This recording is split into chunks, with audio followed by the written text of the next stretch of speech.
Joy's dumber than a stump, and Pete blames Trump. Mayor Pete, also known as the Transportation Secretary, finally visiting East Palestine, Ohio to check out the aftermath of the toxic train derailment, which begs the question, who's home breastfeeding the baby? Hopefully it's her. It's fantastic. Pete took all responsibility for the wreck, apologized to each and every townsperson, and vowed to never, ever let this happen again. Just kidding, he blamed Donald Trump. He's been Secretary of Transportation for 2 years now. How long can you blame the Trump administration for all your failures? Let me say this. I will take responsibility for how I do my job. It is time for the Trump administration alumni to take responsibility for their deregulation and join us in calling for us all as a country to reverse course. Okay, well, why don't you just reverse course, Brett? Good.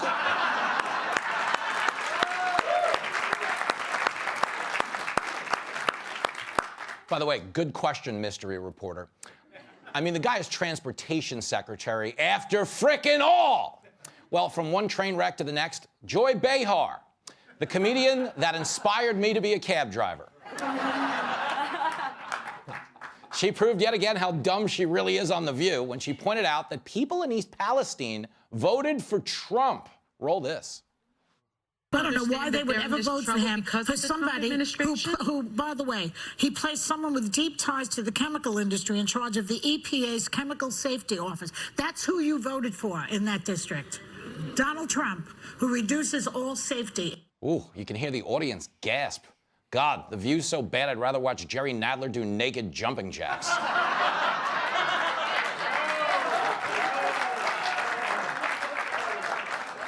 But the joke's on me, because you know he doesn't do exercise.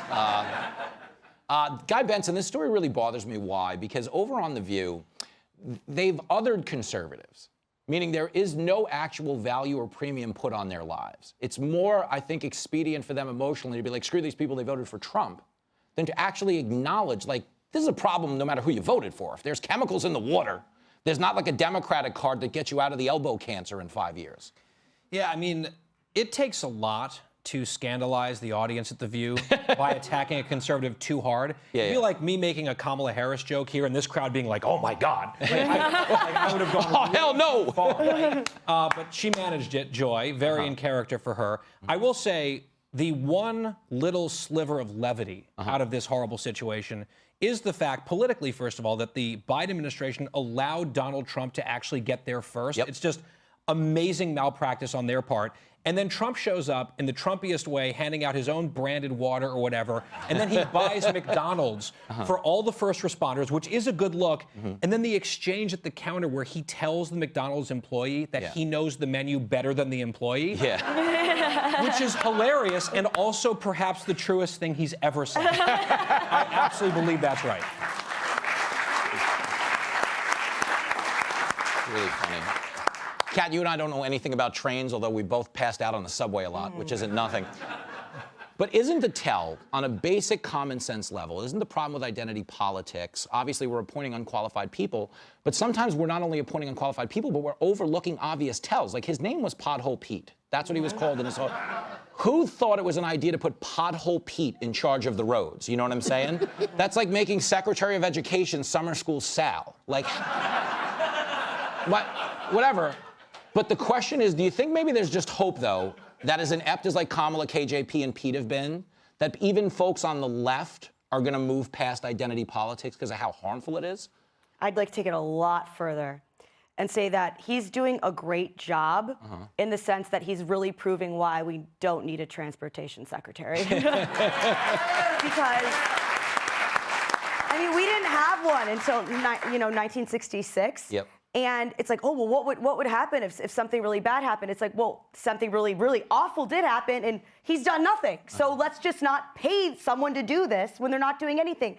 And I don't fall for this narrative that it's deregulation that caused this, because there's still a lot of government involvement in these things, and the more government involvement there is, and that's accounted for, government's got it, the more that allows for extreme corruption. And things like corruption are what cause these sorts of things to happen. Preach it, sister. Preach it. And then, just quickly about what Joy Behar said. Yep. All of us here, especially, us and Guy and you are engaged as well in the media. You talk about the media. You guys are fans of the show. You're really plugged into the media. Your average civilian doesn't really necessarily know what Joy Behar said on The View today. I was talking to my brother, Elliot Timpf, yesterday. The great Elliot Timpf. The great Elliot Timpf. But he was like, no, she didn't. Like, did she really say that, that's their fault? Yes. What happened it's a great to them point. because they voted for Trump? I mean, he was like pulling out his phone to Google this. Like, Yes. this is unbelievable. It's horrifying. And he's like, and she's back, she's on air. Like, is she getting, like, how long she spent it for? I'm like, she's not. And it's just so hard to grasp, and it's just, things have gone so insane that you could think that that's even remotely okay to say. Yeah, it was honestly, it was disgusting. I mean, what does it say about the job Pete Buttigieg is doing, Walter, that Joe Biden felt safer taking a train into a Ukrainian war zone this week? Well, he's doing no job at all. So here's the thing about Pete Buttigieg. If I didn't know he was gay, if they didn't keep telling me he was gay, I would think he was a Mormon missionary. That's what I say about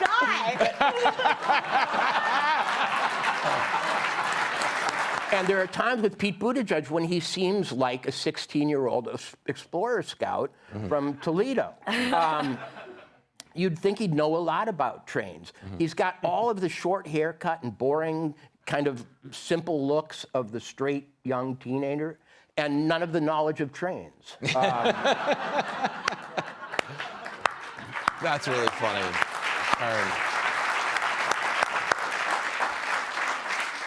John, what does Joy Behar hate more, Republicans or the treadmill? Oh, I think probably Republicans. But when her picture was up there, I can't help picturing her with round glasses. She looks just like John Lennon. Yeah. Oh, man. Well. Makes me want to give peace a chance. All right, well, fine. No, it's tough to watch. But if anybody wants tickets to The View, I can get them. They're $25 to get in, $100 to get out. Just telling jokes. Hey, Sean Hannity here. Hey, click here to subscribe to Fox News YouTube page and catch our hottest interviews and most compelling analysis. You will not get it anywhere else.